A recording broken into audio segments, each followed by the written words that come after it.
శ్రీ గురుభ్యో నమః. వృషభ రాశి వారికి ఈ రాశిలో రవి, వ్యయంలో కుజుడు, లాభంలో శనేశ్వరుడు, దశమంలో రాహువు, ద్వితీయంలో బుధుడు శుక్రుడు, తృతీయంలో గురుగ్రహ సంచారము, చతుర్థ స్థానంలో కేతుగ్రహ సంచారము. ఆదాయం పెంచుకునే విధంగా ఆలోచనలు మరింత ఇంప్రూవైజ్ చేయగలుగుతారు. వాణిజ్యపరమైనటువంటి అంశాలలో అనుకూలంగా ఉంటుంది. షేర్ మార్కెట్కి, ఇన్వెస్ట్మెంట్లకి ఖచ్చితంగా దూరంగా ఉండండి.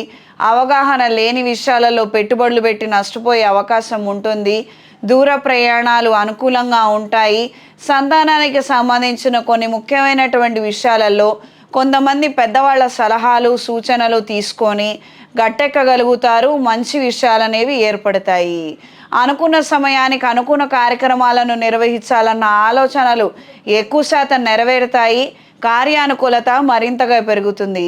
అయిన వాళ్ళ ద్వారా, బంధుమిత్రుల ద్వారా ఆహ్వానాలను అందుకోగలుగుతారు.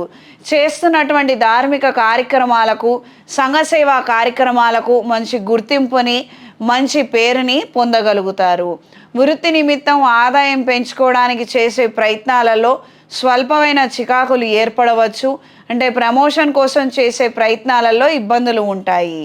ఈ రాశిలో జన్మించిన వారికి ఈ వారం పరిహారం: ప్రతిరోజు శ్రీ వెంకటేశ్వర స్వామి వారి స్తోత్రపారాయణ చేయండి.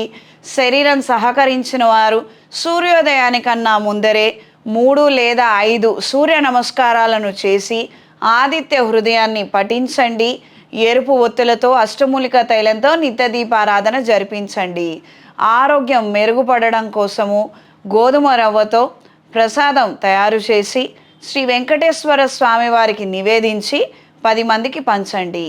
ఈ రాశిలో జన్మించిన స్త్రీలకు వృత్తి ఉద్యోగరీత్యా మంచి మార్పులు ఏర్పడతాయి. కార్యానుకూలత మరింత పెరుగుతుంది. సోషల్ మీడియాలో ఉన్నవారికి, ఎలక్ట్రానిక్ మీడియాలో ఉన్నవారికి కాలం కలిసి వస్తుంది.